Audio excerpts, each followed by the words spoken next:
Bonjour à tous et bienvenue à Toulousain au Québec. Donc aujourd'hui, vidéo de présentation d'un produit.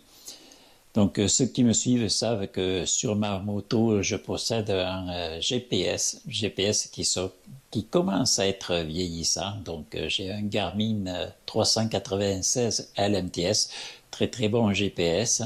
Je vais vous montrer. Et je vais le remplacer par un écran, donc un écran pour mettre donc Android Auto sur ma moto. Donc il fait également l'écran que j'ai commandé et est également capable de faire Apple CarPlay. Pour ceux que ça intéresse, voilà. Donc dans mon cas, ça va être Android Auto. Allez, je vous montre le produit. C'est parti.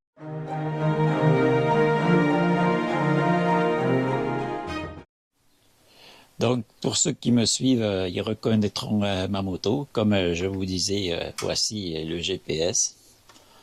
Vous voyez, hein, donc un Garmin, comme je disais, 396 LMTS. Très très bon GPS, hein, il fonctionne encore. Mais bon, il commence à être d'un certain âge et je préfère avoir Android Auto sur ma moto. Donc, je vais pouvoir également y mettre une application pour la moto. Donc après vous avoir montré mon GPS sur ma moto, comme je vous le disais, il fonctionne parfaitement, mais il est petit, puis la luminosité, c'est pas ça. Mais qu'est-ce que vous voulez, c'est ça qu'on avait à l'époque. Je me souviens plus quand est-ce que, en quelle date est sorti ce GPS, donc le Garmin Zumo 396 LMTS. La référence, attention, moi je reste en Amérique du Nord, donc au Canada. Peut-être en France, c'est autre chose. Mais pour moi, c'est cette référence. Donc, un GPS qui va très bien. Hein, il donne les embouteillages et tout. Il fait le même lecteur MP3. Il n'y a pas de problème avec ça. Mais je veux changer. Allez, je vous montre donc mon écran que j'ai commandé.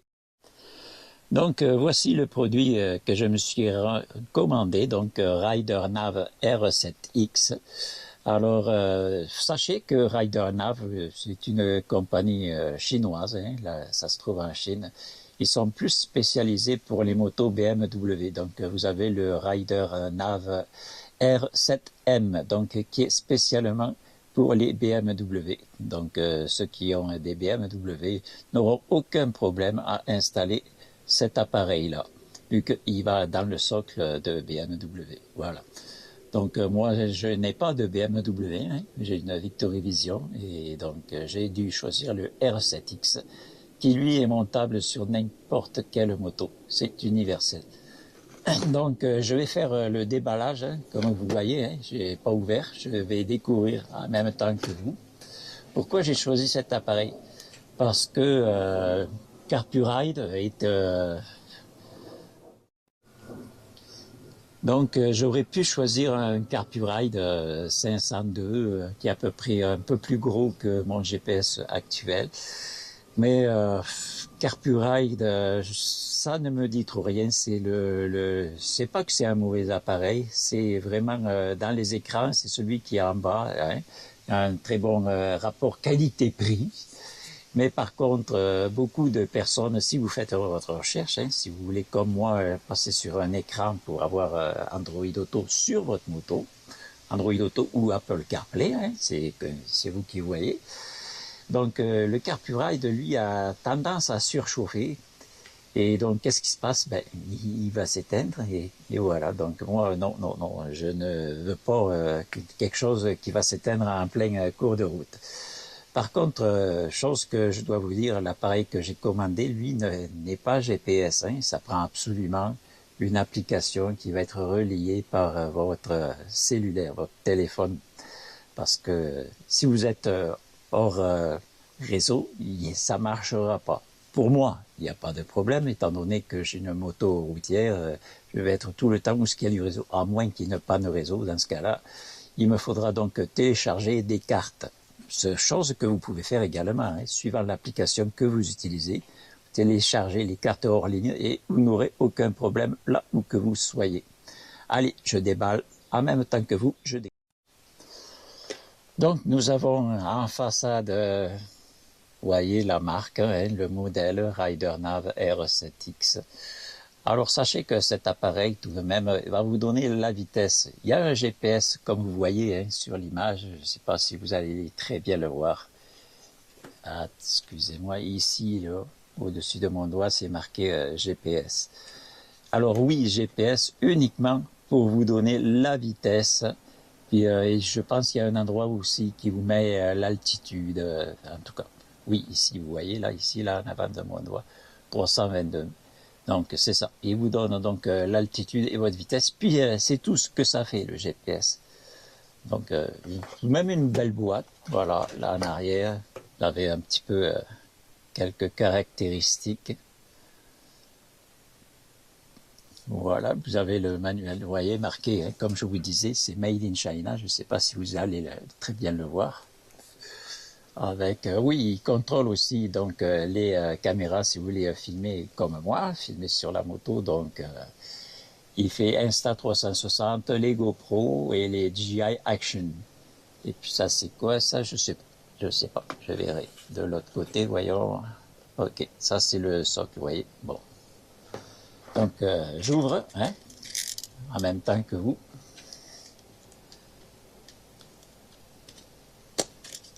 Voilà. Qu'est-ce que nous avons? Bon, il y a déjà de la protection, ça c'est bon aussi, parce que c'est rare. Donc, le manuel. Désolé pour le cadrage, hein, à une main, ça va très mal. Donc ça, c'est l'appareil. On va le mettre de côté. On va regarder qu'est-ce qu'il y a dans la boîte. Voilà, en dessous. Donc nous avons, je ne sais pas qu'est-ce que c'est.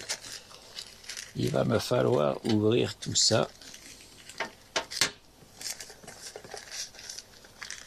Ok, on va mettre la boîte de côté. Je vais ouvrir les paquets et je vous reviens. Donc c'est parti pour le déballage. Voici l'appareil. Vous voyez, c'est... moi là, je trouve le fini très très beau. Ça fait pas cheap comme on dit, hein. C'est pas du bas de gamme du tout. D'ailleurs, faites la recherche un petit peu sur internet, vous allez voir que il n'est pas du tout comme je disais précédemment, hein, dans le bas de gamme. Hein. C'est un milieu de gamme parce que dans le haut de gamme, je pense qu'il y a la marque Chiji avec les AIO, je sais plus quoi là. Mais là, c'est un autre prix.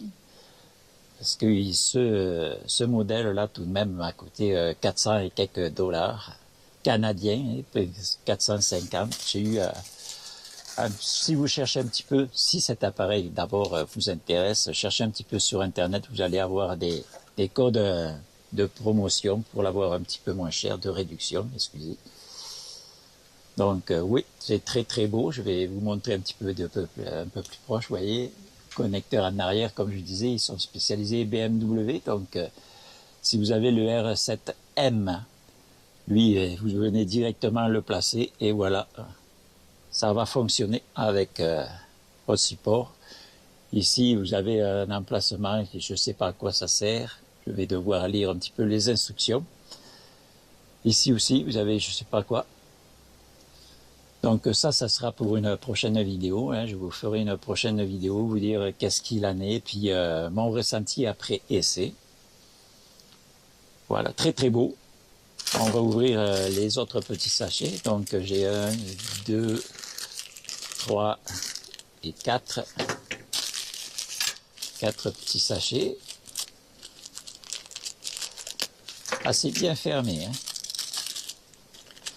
Donc d'après ce que je peux voir par transparence, voilà, c'est pour mettre au guidon. Donc vous avez voilà une bague de protection pour votre guidon, puis voilà. Moi ça ne sera pas le cas, comme vous avez vu j'ai le support, donc je vais le brancher, le mettre sur le support. Je ne veux pas rajouter quoi que ce soit sur le guidon, c'est pas la peine. Donc, ce que je vois dans le second sachet, c'est le fil d'alimentation, c'est ça, voilà. D'alimentation. Ensuite, qu'est-ce que nous avons d'autre? Bon, je pense que nous avons les outils pour faire l'installation. Encore une fois, comme je vous dis, c'est par transparence. Bon, une bague de protection pour votre guidon. Vous voyez. Je sais pas, une languette qui sert, je sais pas quoi. Voilà. Il me faudra regarder dans les instructions qu'est-ce que c'est. Alors, ça c'est une clé.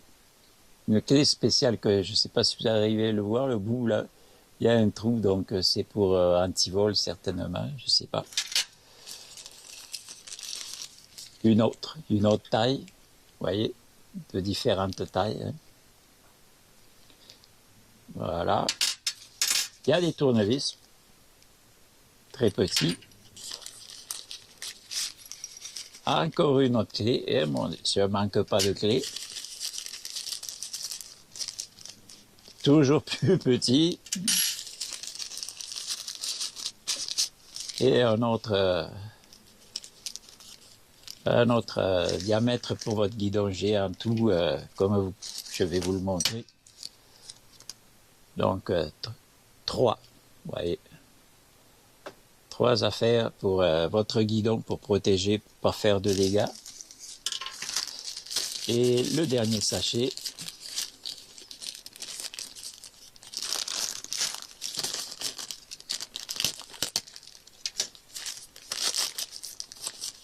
Donc c'est pour le mettre sur la moto, le support, voilà. Donc la fixation, l'alimentation, c'est parfait pour moi, ça vous voyez, hein, vu que j'ai déjà les 4. C'est comme BMW, moi j'ai ça déjà sur ma moto. Je vais donc enlever la boule, puis mettre ça directement sur ma moto, voilà. Et j'essaye un petit peu les clés en même temps que vous. Non. Ok, il va me falloir trouver la bonne. Fait que je vais faire le montage, puis je vous reviens après. Donc, nous revoici, l'installation est faite. Je vais vous montrer mon installation. Il m'a fallu un petit peu adapter. Je m'attendais pas à ce que ça soit un petit peu compliqué comme ça, mais qu'est-ce que vous voulez? Je voulais pas le mettre sur le guidon. Il n'en était pas question. J'aime pas ça, les affaires sur le guidon. J'ai déjà une prise USB, donc sur le guidon, ça suffit. Je veux rien, je veux aucun accessoire sur le guidon. Donc, je vous montre mon installation. Après ça, je vous montrerai la différence donc entre mon ancien GPS et cet écran. Voilà, donc comme vous pouvez le constater, hein, j'ai rien fixé donc sur le guidon. Tout est toujours par rapport au support central de mon GPS, comme vous voyez ici. Et donc j'ai dû adapter pas directement. Je pensais pouvoir glisser à partir de là, vu que les trous c'est exactement à la même distance. Mais non, il n'en est rien, c'est impossible. Donc voilà, un petit ram mount ici, là, un petit... et voilà, donc c'est impeccable. Moi, ça me convient. Je vais vous montrer maintenant, comme vous avez vu en début de vidéo, hein, vous avez vu la taille de mon petit GPS. Je vais vous montrer maintenant la taille de cet écran.